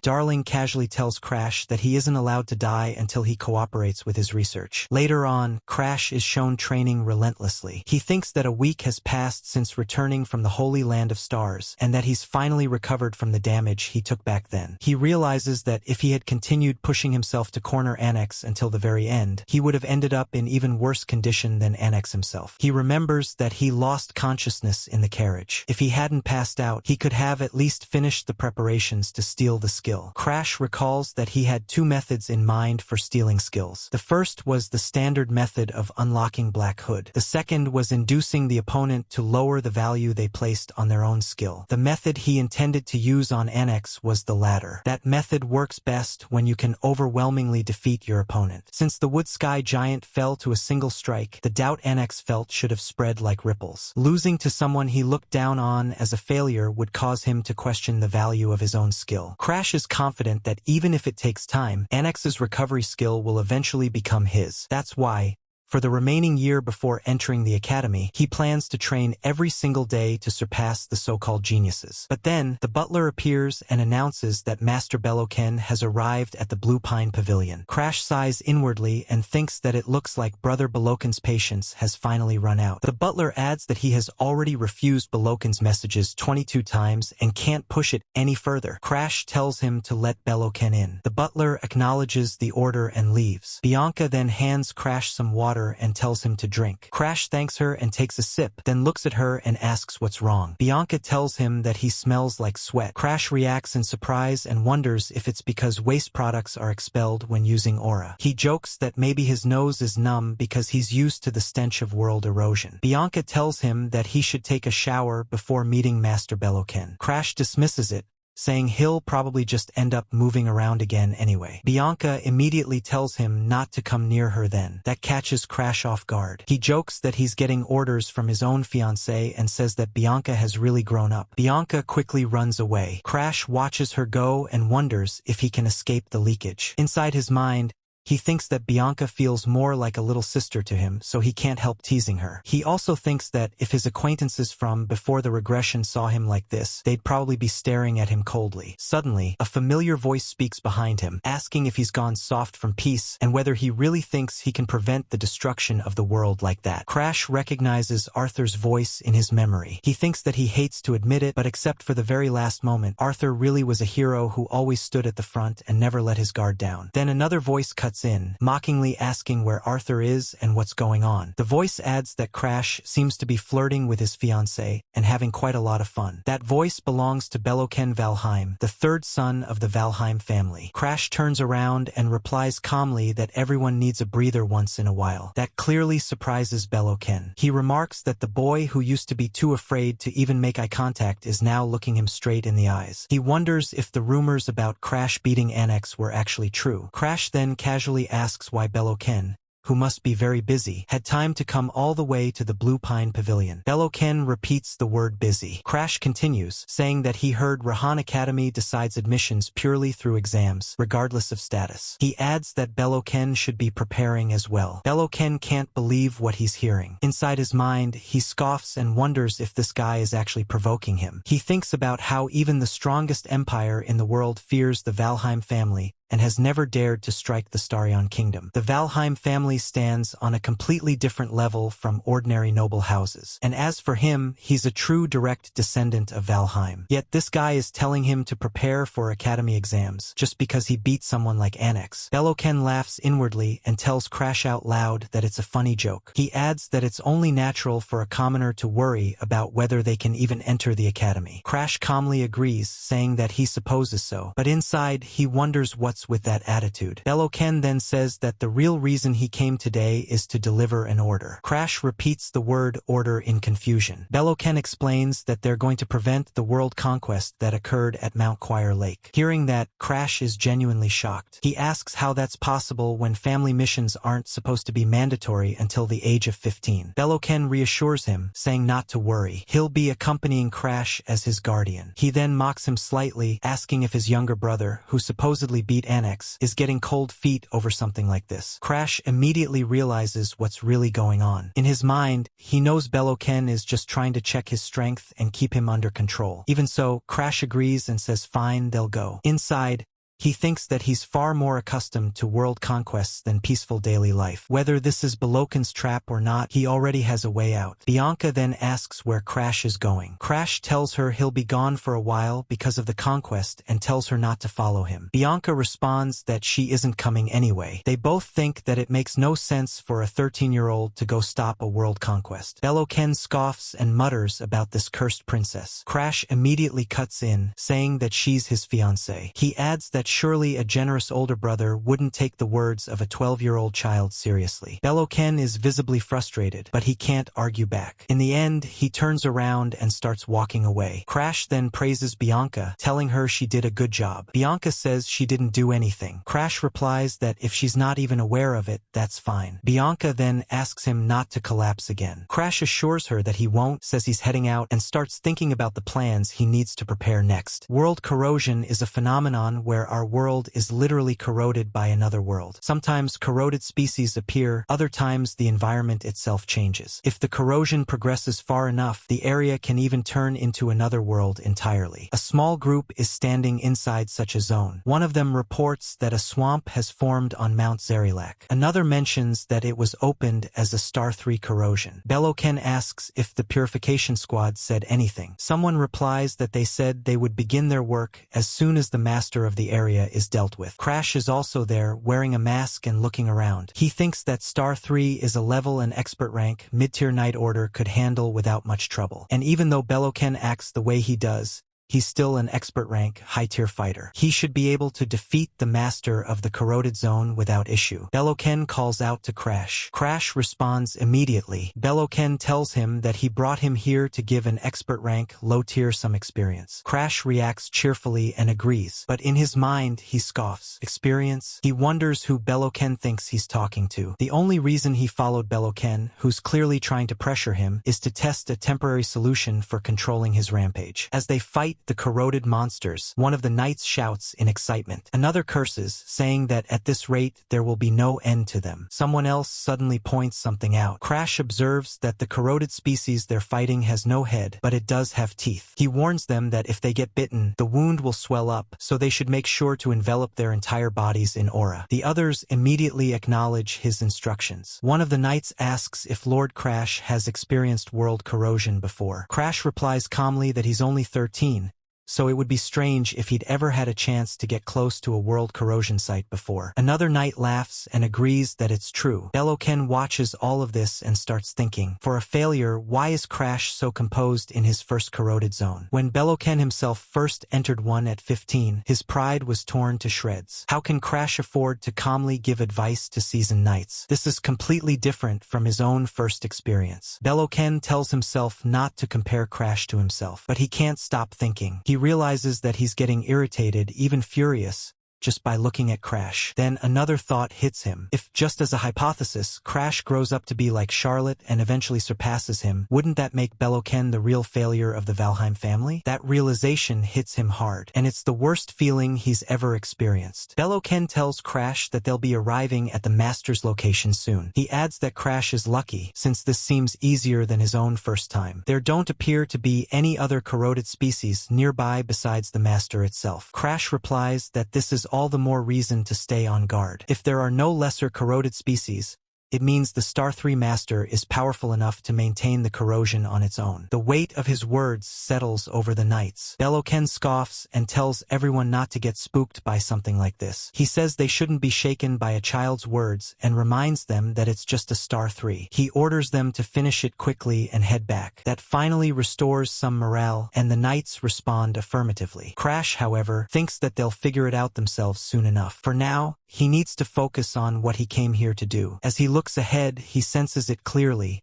The energy of world corrosion. It's far clearer than before his regression, thanks to mastering extreme blood-soaking poison. Now all he has to do is swallow it. He starts to feel nervous now that it's time for the real thing. Even just a small amount of that energy is enough to make his entire body feel violently ill. Still, he has no choice but to endure it. Isn't this the very reason he mastered extreme blood-soaking poison? First, just as the secret manual states, he begins by mixing his aura with the corrosion's energy. His aura circulates without stopping. Like a great river, it takes in the corrosion's energy. Over time, the two begin to merge completely, forming a new color, one that can't be painted over. So this is the aftereffect of the rampage. Gradually, things start to become clearer, but his body is taking far more damage than before. He thinks that, in a normal state of mind, he wouldn't have been able to withstand this. It's about time to use that secret art. After the era of malice ended, Wilhelm the Shishukin was sealed away and believed to have vanished from history. But one day, a blind ancestor discovered a hidden secret archive. Because of his blindness, he couldn't read the manuals inside and had no choice but to close the archive once more. However, so that someone like him would never be left helpless again, he chose to leave behind a single secret manual. As Crash gathers his aura and prepares to unleash it, he recalls the name of that secret art, a supersensory perception that feels all sensations through aura, the sixth sense. For now, he can only extend it to about the length of his finger joints, but even that is enough for him to understand where he is. He realizes that the place he's standing in right now isn't fully covered by the rampage. The rampage is thinning. He was able to suppress it using the sixth sense. Of course, he knows this is only a temporary solution. If he keeps absorbing the energy of world corrosion, a rampage could occur at any time. In that case, he'll still need Bianca's Snowdoll curse. Even so,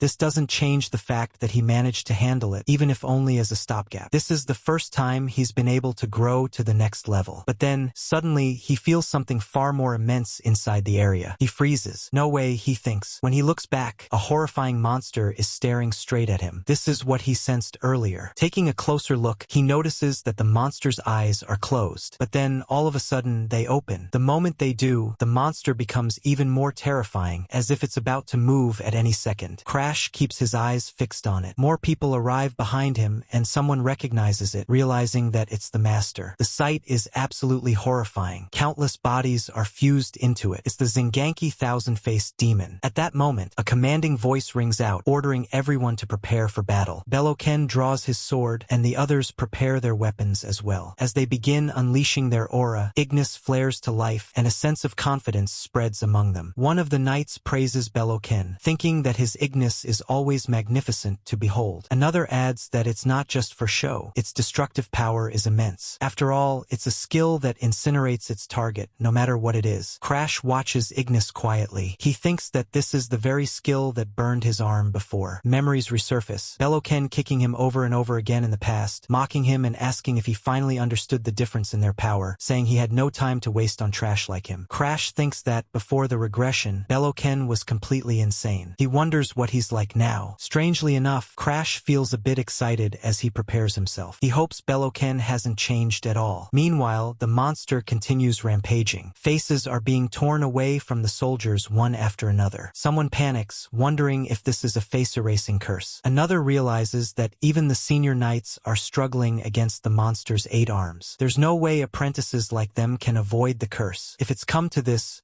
running might be their only option. Then a commanding voice cuts through the chaos, ordering everyone to attack. It's Beloken. Still engulfed in flames, Beloken swings his sword, sending a torrent of fire crashing straight into the monster. The creature lets out a horrifying scream as it's engulfed in flames. The entire area is set ablaze along with it. Beloken shouts for everyone not to give up, declaring that he'll create an opening. He stands tall in the flames. Seeing him like that, the others finally feel a spark of courage. They praise him, saying it's exactly what they'd expect from Beloken, that even the Guardian can't fight back. They shout to follow him. Their morale rises sharply. Beloken allows himself a small smile. He wonders if Crash is watching this spectacle. Then another thought crosses his mind. Crash isn't anywhere to be seen. Could he already be dead? But Crash is still there, hidden from sight. Beloken notices that Crash isn't watching him, but instead staring at the thousand-faced demon. Confused, Beloken looks back at the monster himself. Despite being engulfed in such intense flames, the demon is still moving, still crying. Every single face fused into its body is crying. At that moment, even Beloken feels something is wrong. He realizes that at this rate, it's dangerous. Now he understands why Crash was focused on that thing all along. Without hesitation, Beloken jumps back. Beloken feels an overwhelming pressure and thinks that this is impossible. He realizes they have to kill the thousand-faced demon right now, before any more anomalies occur. He orders all knights to strike down the thousand-faced demon and unleashes another wave of fiery slashes. But then he realizes something is wrong. He thinks that even though he imbued his attack with aura, it had no effect at all. He urgently orders the knights to launch the next attack before the demon transforms any further. Now even Beloken understands it. Even though this monster is only star 3, it's far more troublesome than it should be. For a moment, he's speechless. Then he snaps and shouts, asking how Valheim knights could be cowed by something like this. He demands to know what the monster even is. Suddenly, a realization hits him. He thinks about the thousand-faced demon's curse and realizes that he didn't even touch it. His heart sinks. He thinks that the strange feeling he sensed earlier must mean the demon already got to him. He looks up and finds himself staring straight into the demon's massive mouth, just moments away from being devoured. Panic sets in. He thinks this is bad,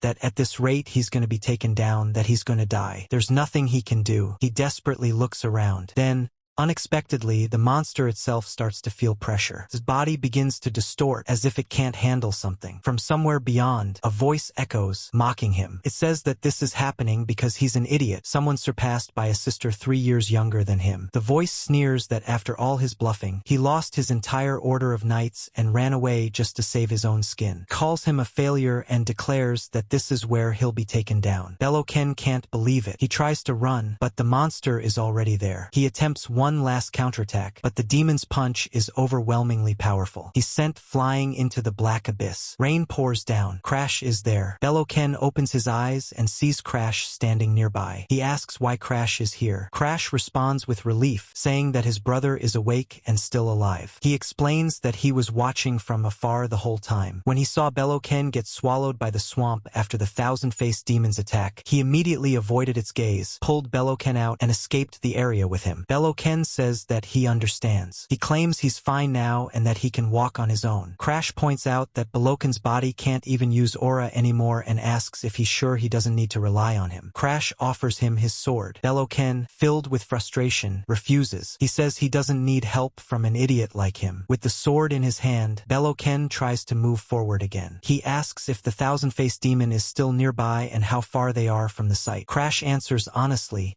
saying he doesn't know. They've walked for quite a while, yet they still haven't reached the outside. He points out that this likely means the world encroachment is a closed space. In other words, they probably can't leave unless they defeat the thousand-faced demon. At that point, Beloken finally gives up and curses under his breath. Crash calls out to him, addressing him as brother. He then reveals that he actually has a secret killing technique, something that Sister Charlotte passed down to him. He explains that the reason he was able to hold his own against Annex at the Star Sanctuary was because of that technique. Beloken is stunned. He thinks about Charlotte's secret technique. Even someone like Charlotte must have had special feelings for a sibling born from the same mother. He wonders if that genius actually possesses emotions after all. Still in disbelief, Beloken asks if Crash really thinks they can defeat the thousand-faced demon with that secret technique. Crash answers confidently that they can. He adds that rather than avoiding the demon and eventually dying lost inside the encroachment, it's worth trying. He then says that he understands Beloken doesn't trust him, but he asks if Beloken at least trusts their sister's ability. Hearing that, Beloken clenches his teeth. Even though he's frustrated, scared, and terrified, he admits that Charlotte is a genius after all. He warns that if they fail, it'll be the end for both of them. Behind him, as Crash quietly prepares his aura, he lets out a small laugh. In his mind, he thinks that there's no need to worry. He absolutely will not fail. As the night continues and rain keeps pouring down, Crash senses something and says that the thousand-faced ghost is approaching. He asks Beloken if he's ready with Ignis. Beloken immediately gathers power in his hand, flames igniting as he answers that he's ready. Crash tells him that then they'll begin. Crash releases his aura as well. Beloken watches closely. As Crash's sword begins to glow, even he can't help but admire it. He thinks about the focus in Crash's eyes and the purity of the aura surrounding him. He realizes he's never seen an aura this clean before. He remembers how skeptical he was when Charlotte told him to combine Ignis's flames with her secret technique. No matter how much he practiced, he could never master that aura. And yet,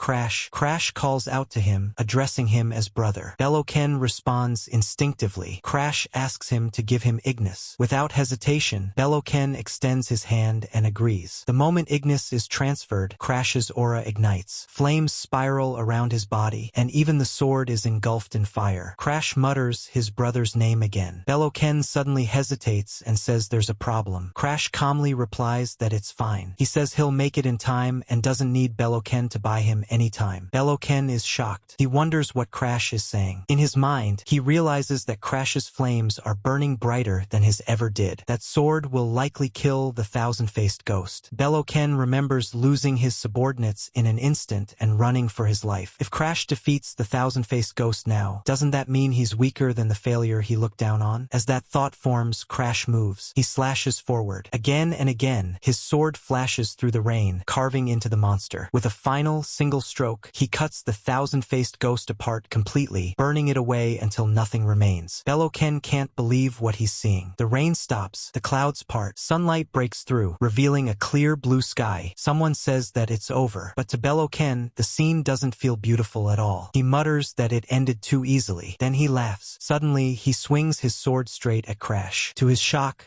Crash blocks it effortlessly. Beloken panics and asks why he can't use Ignis. Only then does Crash speak. He says that he's grateful to Beloken for staying exactly the same. As Crash laughs softly, he explains it. Beloken's unlock conditions were simple. First, he had to willingly give a portion of Ignis to his opponent. Second, he had to recognize that the opponent handled Ignis better than he ever could. And finally, his pride had to collapse. Crash thinks back to the exact moment he swung that final strike. That was when Ignis became his. And from that moment on, Beloken could no longer use it. Crash tells Beloken that at first, he really did think it would be nice if he could get along with his brothers. But no matter how hard he tried, he still remembers how painful that forced, chest-cost struggle was for him, and how Beloken told him not to do anything unnecessary. Crash says that never came true because of Beloken's obvious hostility. He continues, saying that even so, since they're brothers, he still had a small hope that Beloken might acknowledge him this time. But fortunately or unfortunately, it seems Beloken never had that choice. With Beloken completely down, Crash asks calmly if it hurts. In his mind, He thinks that he writhed in pain the same way when Beloken burned his arms and face back then. Now it's finally Beloken's turn to receive that karma. Crash lets out a laugh and comments that the weather is ironically nice. Later, an announcement spreads through the Valheim main house, saying that Lord Beloken's night order was wiped out. People begin whispering. Someone says that the erosion was upgraded to 5 stars and that according to the rules, a spur-class response was required. They add that if Lord Beloken hadn't sacrificed himself, Lord Crash wouldn't have made it back safely. Another person scoffs, saying that only that good-for-nothing survived. That voice belongs to Beloken's direct butler. Immediately, the head butler of the Valheim family snaps back, telling him to watch his words. He declares that Crash is the younger brother Lord Beloken gave his life to protect. He orders everyone not to let Lord Beloken's honorable death be in vain. The head butler breaks down in tears. Crash watches quietly. In his mind, he notes that they seem to have fully accepted the testimony, so he doesn't need to worry about this matter anymore. Thanks to Beloken, he gained many results from this expedition. He confirmed that he can control rampages caused by world corrosion to some extent using his sixth sense. He became capable of using extreme blood toxin and through Ignis even black flames. Since Ignis is a skill that can set anything on fire, he tried applying it to the power of world erosion. He never expected it to have such an effect. The firepower of the black flames exceeded his expectations. He thinks that he can use it as a trump card. The color is a bit ominous, but it should be fine. The only remaining issue at the main house is undergoing the investigation related to the abnormal phenomena in the world erosion zones. Then, a voice calls out, telling him to come in. Crash thinks that they still don't know the real cause at this point. Even though the disaster is actually the work of a world eroder, the eroder's main body is submerged in an eternal dream. It can only see the real world through its minions, the undead. Since those minions have already started moving, he realizes he might run into them soon. The person in front of him speaks, saying that he's finally come and that she's been waiting for him. She introduces herself as Sapphira, a 4th-class investigator from the World Erosion Investigation Team. The moment Crash looks at her, he notices something unusual, a black star. Instead of reacting cautiously, he smiles cheerfully and says that he didn't expect to meet her so soon. Sapphira reacts with confusion and asks him to pardon her. Crash then casually addresses her as undead and says he wants to make a deal. He says he'll erase her immortality. Suddenly, Sapphira bursts into laughter. She asks him outright if he's a regressor. Then she reveals the truth. She says she was looking for someone else, something else, but never expected to catch such an irrelevant target. The immortal of the Crimson Garden, August. A man was once chained there. Hours before the regression, under Arthur's orders, there was an attempt to steal his immortality, but it ended in failure. A woman there says that with this, the immortal will be fully occupied regenerating his body, leaving him no room to command his subordinates. She adds that the reason the immortal had so many underlings was because his true body couldn't move due to a curse. Somehow, she says, that almost makes her feel a little sorry for him. Arthur immediately snaps back, asking what part of that is pitiful. He reminds her how much trouble they went through because that immortal raised the corruption zone's rank, telling her not to act innocent. The woman responds that it wasn't her intention. Sigrun cuts in, telling them to stop the pointless arguing. She says that anyway, this settles the immortal issue, but unfortunately for Crash, he couldn't steal immortality. Crash laughs and agrees, but in his mind, he thinks that even if he were reborn, it would still be impossible. The unlock condition was absolute. He had to be stronger than the immortal. How could something like that ever be possible? Back in the present, Crash asks calmly what makes her think he's a regressor. Sapphira responds that the moment a mere child dared to propose such a bold deal, it could only mean one thing. She says he's a regressor, trapped in the gears of time. And yet, he claims he can kill someone like her, a being who transcends time itself. She tells him not to lie so obviously. As she prepares to reveal her full strength, Crash raises his hand. He says it's not a lie. He tells her that his skill can steal even her immortality. When she senses the overwhelming aura surrounding him, Sapphira finally realizes what it is. The Black Hood. For the first time, fear creeps into her expression. She realizes that someone capable of killing her, someone who can steal the curse of immortality, has finally appeared. tired. She asks what his conditions are. Crash replies that he wants her help to become stronger. He explains that his skill won't activate unless he becomes stronger than her. Zerilac laughs. She asks if that means he wants her to take him as her disciple. She says that if it means being freed from immortality, she would have been willing to sell even her soul. She accepts. She declares that she, Crimson Garden August, will raise him into the strongest man alive. Crash feels overwhelmed. In his mind, he thinks that even without her true body, her aura alone is crushing. Crimson Garden is a powerhouse strong enough to rival Arthur, with subordinates even stronger than his. And now that monster has chosen him. Crash thinks that with her cooperation, he can become even stronger. Even if he has to borrow the power of a corruptor, he wants to stop world corrosion, total annihilation. He reminds himself that a skill is a unique ability that only one person in the world can possess. By that principle, the regression skill returned to Arthur in this lifetime. That makes it impossible for Crash to regress again by his own will. If the world is destroyed again in this life, even his own existence will disappear. Crash reaches out his hand and says that from now on,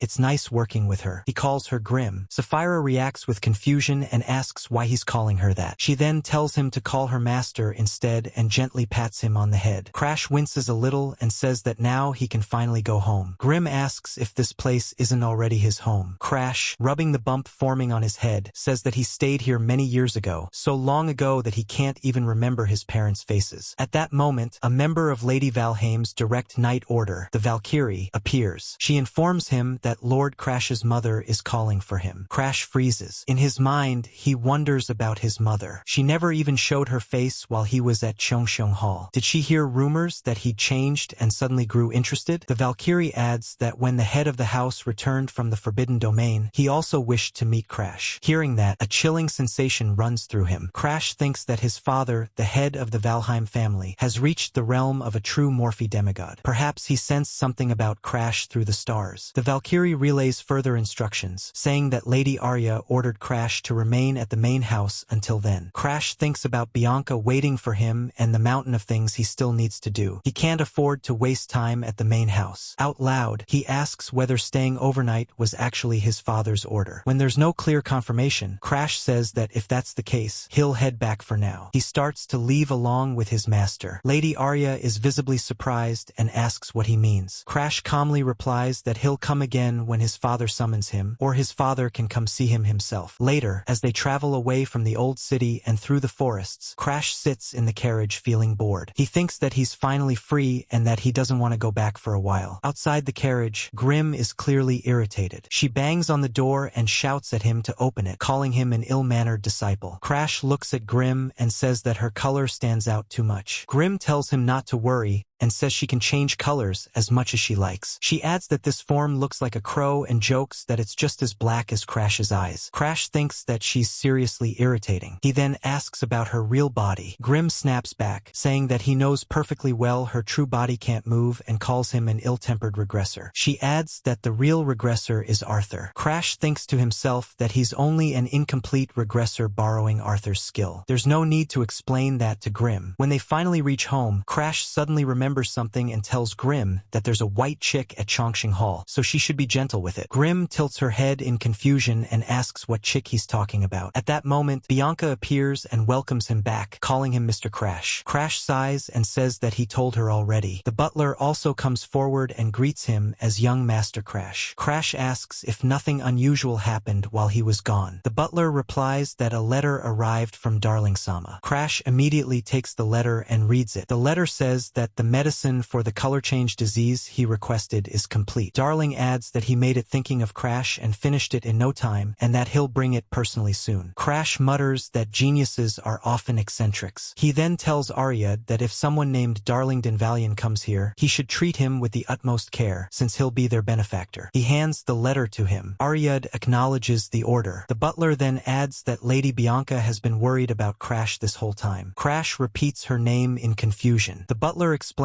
that when Bianca heard Crash was caught in a corruption incident, she tried to go all the way to the main house, insisting that she was going to see him. He adds that she even ordered the carriage to be prepared. Hearing that, Crash thinks that he hasn't checked Bianca's locks in a while. Quietly, he activates his skill and checks. He immediately notices it. The first unlock condition, becoming Bianca's friend, has been completed. Crash freezes in surprise. Bianca's first lock has been unlocked. Bianca asks if there's something on her face. Crash says no, explaining that he just wanted to introduce her to a new friend. He says the crow's name is Cream. Bianca gently takes the crow and repeats the name. She comments that he's as soft as whipped cream. Crash smiles and says that it looks like she really does like animals. In his mind, Crash wonders how to unlock the second lock. He activates his skill again and checks. Second unlock condition. Bianca becomes Bianca's friend. Crash thinks about it. Usually, when it comes to important people, it's parents, children, friends, or lovers. Technically, he's already her fiancé, so lover is probably the closest category. At that moment, Grimm suddenly tries to put distance between herself and Bianca. Crash thinks further. Becoming lovers with an emotionless Bianca wasn't part of the conditions before his regression. Besides, he's an adult on the inside. Hitting on a girl like her feels wrong. Grimm mutters that it looks like the pale girl has taken a liking to him and wouldn't let go. Crash replies that she must really like him. Grimm then changes the subject and asks what he's planning to do next. She immediately declares that she wants to test his strength. She says playtime is over and tells him they're heading to the training grounds. Crash is a little surprised but agrees. During training,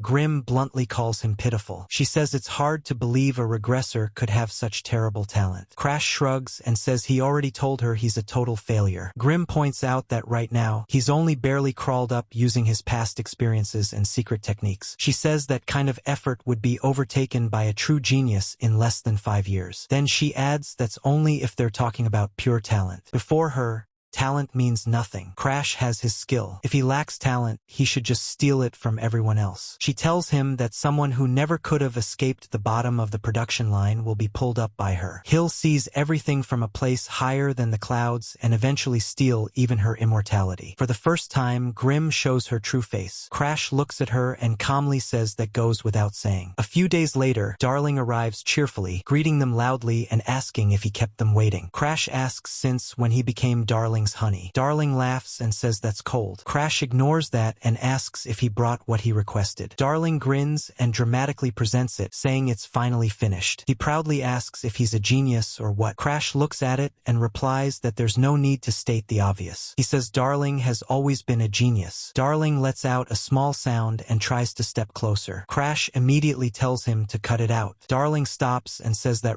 there was something he wanted to mention. He explains that apparently Annex has changed. Crash repeats Annex's name. Darling says that Annex stopped training after losing to Charlotte, but he heard that after the incident at the Star Sanctuary, Annex started training again. Crash thinks to himself whether that traitor actually got inspired by him. Still, out loud, he says that he doesn't care about Annex at all and tells Darling to just go home if they're done here. Grimm interrupts and says that Starlin has other plans besides Valheim. She quickly dismisses it, saying it's fine, since she was planning to strengthen Crash's weak body anyway. She tells him to ask the man with the alchemist star to brew some elixirs for him. Darling, who was clearly waiting for some kind of reward, perks up immediately. Grimm explains that it would be a special medicine that increases physical stats and aura when consumed, an elixir. Crash thinks about it. Elixirs are extremely expensive, and sometimes their brewing techniques are passed down through family lines. Back then, they were only meant for a select few and were completely out of his league. As Darling leans a bit too close to his cheek again, Crash asks what he thinks he's doing. Grimm cuts in and says that she knows the formula, so he just needs to tell Darling what to do. She adds that there's one more thing to look forward to before the tournament. Darling points out that Crash just told him to go home earlier. Crash changes his mind and tells him that he wants him to make an elixir. Darling is surprised and asks if this is sudden. He jokes that maybe the news about Annex fired him up. Then he asks if Crash can even afford the materials, pointing out that Valheim won't back him. Crash tells him not to worry and says he'll figure it out. In his mind, he knows he can manage using his knowledge from before the regression. Grimm tells him to just repeat after her. Crash starts listing the ingredients for the elixir. As the list goes on, Darling becomes more and more surprised. He mutters in disbelief and starts writing everything down, repeating the steps to himself. He asks where Crash got this kind of information. For the first time in a while, Crash feels a small sense of pride in his knowledge. He calmly tells Darling that it's a secret formula passed down in the Valheim family. Darling Darling says that, as expected of the Valheim family, he'd love to try brewing the elixir. However, the real problem is obtaining the materials. He explains that he can't even get his hands on snow heat sun fungus or golden dragon herb. He starts with the snow heat fungus, saying that it grows in the Hardened Hearts region. However, the mountains there are steep and the erosion is severe, making it almost impossible to gather. Crash immediately says that he'll ask his fiancée about it, since her family home is in Hardened Hearts. Darling realizes that makes sense and nods, then moves on to the second ingredient. He explains that the golden dragon herb is a phantom herb said to only grow near the nests of golden dragons in the remote regions of the Empire. Crash says that they might be able to buy it from the black market, but if the Empire finds out, it'll be a massive headache. He adds that if there's no other option, he'll just have to hunt down a black market dealer himself. Darling interrupts and says that there's a better way, another route entirely. Crash asks what he means. Darling explains that there's a junior martial arts tournament held in the Iphania Empire for those under 15. He says that if Crash takes first place, the reward is the golden dragon herb. He asks what Crash thinks, proudly calling it a great idea. Crash immediately points out that he's a Valheim. He says the Empire is likely using the tournament for political leverage against the Academy, and if a Valheim participates, things will get messy fast. Darling waves it off and says that of course he has a plan. He confidently tells Crash to leave it to the genius. Then he suddenly takes out a vial and tells Crash to drink it. Crash looks at the transparent liquid and asks what it is, wondering if he's really supposed to drink something like that. The moment he does, his entire body begins to change. In an instant, he turns into a girl. Shocked, Crash yells and asks what the hell this is. Darling calmly explains that anyone can join the tournament as long as their identity isn't revealed. He says all Crash has to do is enter as a girl. Then, without hesitation, Darling hugs him tightly. Crash immediately shouts at him to stop and demands to be changed back. Nearby, Grim is left completely speechless, staring at the scene and wondering what in the world is happening. Crash glares at Darling and asks if he's messing with him. Darling hurriedly apologizes, saying he's sorry over and over again. A few days later, Crash stands facing Grim, his fury-filled aura surging violently around him. He does his best to stay calm, focusing entirely on keeping that aura under control. Grim watches him intently. After a moment, Grim also closes his eyes and meditates, suppressing his own ominous red aura. Then, in an instant, the red aura slashes straight toward Crash. Crash senses the attack immediately. He opens his eyes and swings, his blade cutting through the red aura waves one after another. However, the power behind them is still overwhelming. His body can't fully keep up, and he's forced back, falling to one knee. Grim speaks calmly, saying this is as far as they go for today. He explains that the pure blade technique he taught Crash is a style meant to read the enemy's attacks without hesitation. It's a high-level technique that allows the user to instantly grasp an opponent's movements. Grim adds that when this technique is combined with Crash's natural intuition and sixth sense, he has already reached a realm bordering on precognition. Even so, Crash is clearly exhausted. Grim continues, saying that once Crash uses elixirs to strengthen his physical body, his movements will finally catch up to his thoughts. When that happens, he'll become even stronger. Grim says it's about time they get out of here. Crash nods and agrees. After making preparations,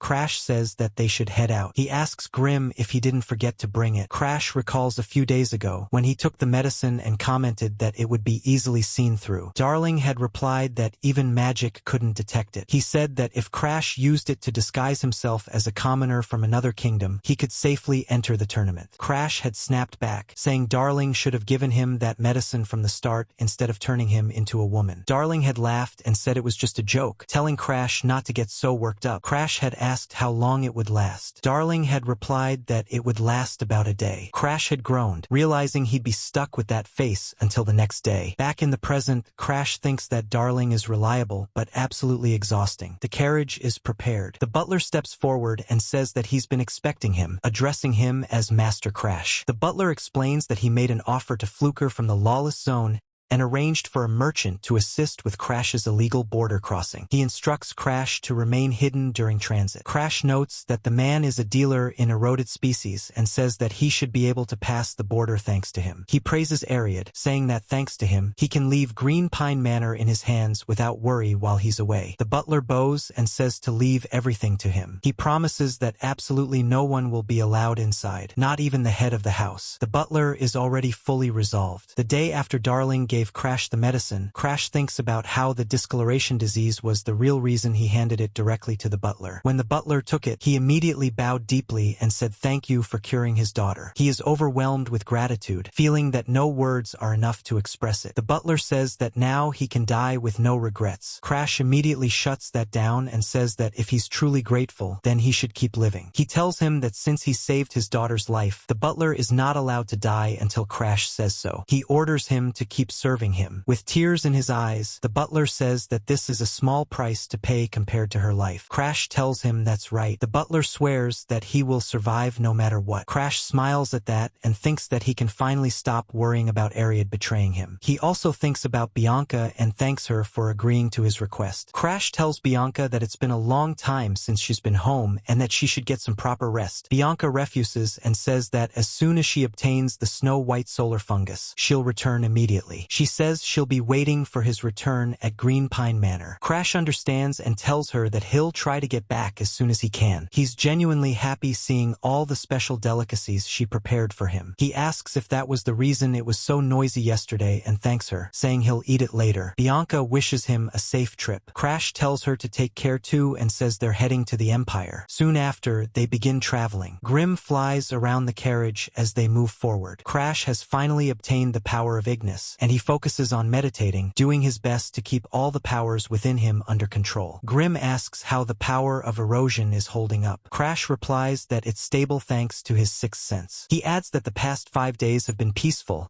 and that the merchant chose a route that avoids eroded lands. He says it's a shame he couldn't absorb any unpurified erosion along the way. The merchant, casually eating an apple while riding the carriage, simply hums in response. Grim comments that this just shows how capable the butler really is. Suddenly, Grim senses something wrong. The apple slips from the merchant's hand and falls to the ground. Grim says it looks like something happened to the carriage. At the same time, a group of bandits suddenly surrounds them. One of the bandits shouts that he'll go first. Another complains, telling him not to be so impatient, calling him boss. As the bandits attack the merchant, she starts crying in panic. She thinks that it's over and that she didn't sense the bandits at all. She wonders if she's really going to be taken down like this. Suddenly, a sharp slice flashes through the air, cutting down several bandits at once. Crash steps forward, his aura fully released. One of the bandits shouts, asking what's with this kid. The boss immediately orders everyone to get him. All the bandits rush in at once. One of them sneers and says that he can't rely on his weapons anymore, asking what he's going to do now. Crash calmly pulls out his sword, imbues it with aura,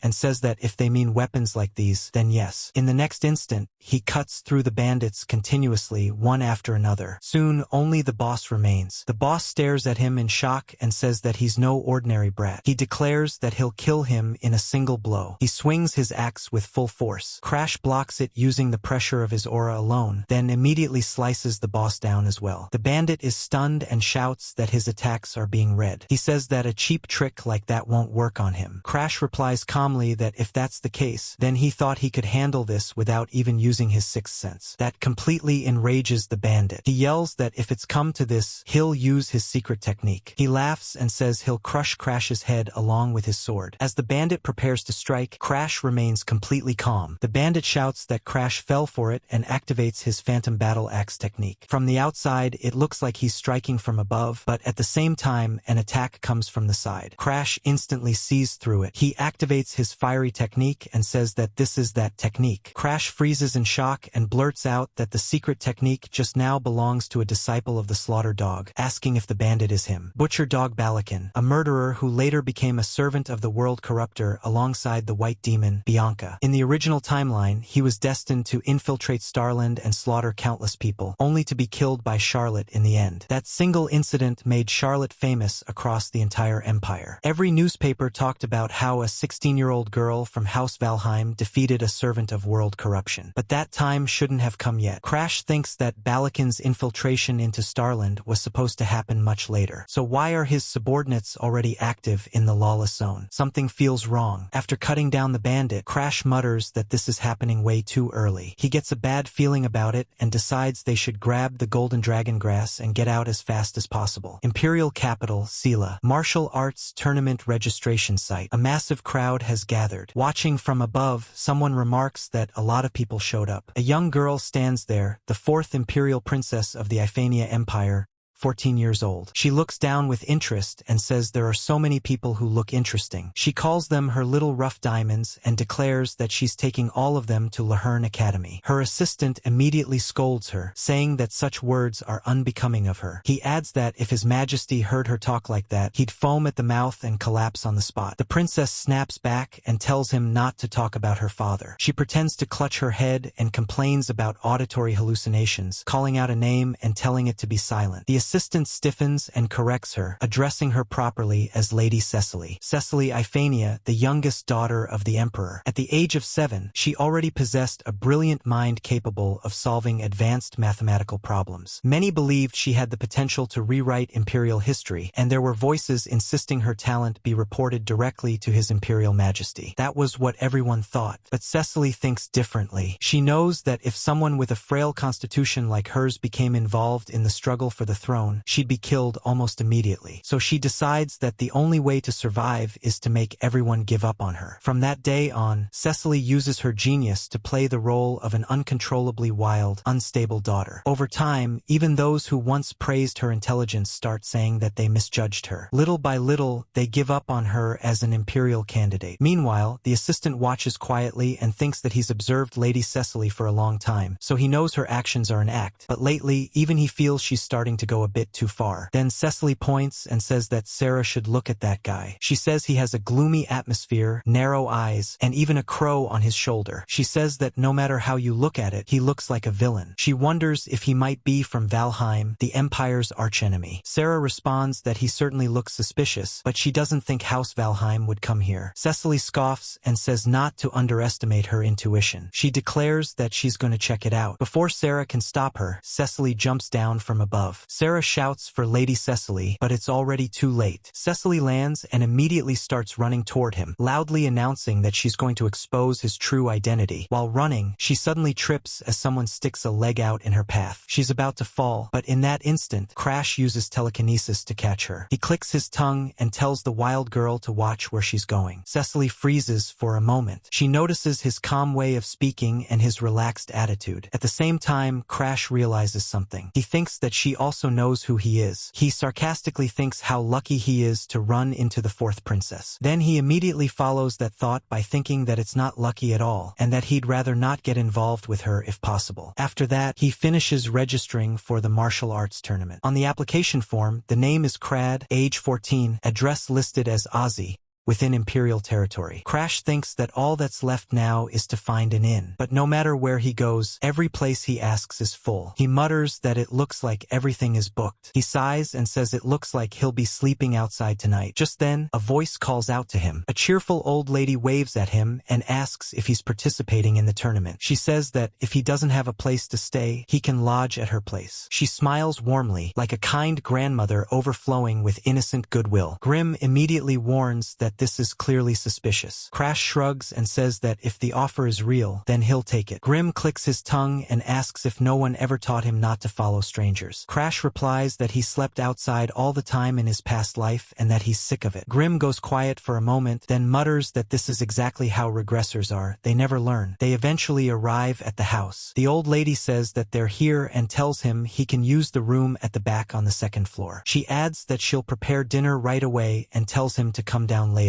Crash thanks her sincerely. Once inside, he looks around and thinks that he really is lucky this time, since at least he has a place to sleep. However, the moment he steps inside, he sees Cecily standing right in front of him. She points at him and says that it's him from earlier. Crash immediately tries to hide his face. Grim clicks his tongue and says that it was a trap after all. He complains that this is exactly why he told him not to follow strangers. Crash thinks that if she figures him out, it'll be a huge problem. He decides to ignore her and escape to his room. He keeps walking, but Cecily follows and teases him, saying how strange it is that such a cute girl is talking to him and he's ignoring her. She asks if maybe he has those kinds of preferences. Crash gets irritated and a little flustered. He snaps that she's not his type at all and that there are tons of people prettier than her in this world. Cecily stops and asks, sounding amused, who exactly those people are. Crash says he has no obligation to answer. She laughs softly and says that he's as mysterious as he looks. She clearly clearly isn't giving up and says she wants to know more about him. Crash tells her not to follow him. She ignores that and suggests they eat together, saying she wants to learn more about him. Crash sighs and says it's too bothersome and refuses. Cecily raises an eyebrow and asks if he really thinks it's okay to act like that when he knows she's a princess. The atmosphere suddenly tightens as she starts leaning on her authority. Then she casually calls out his registered name and origin, saying Crad from Starlin. That makes Crash freeze for a moment. He's genuinely shocked and thinks that this girl figured out where he's from just from their brief conversation. He realizes how terrifying she actually is. What's gonna happen next? If you don't want to miss out, subscribe right now and turn on all the notifications.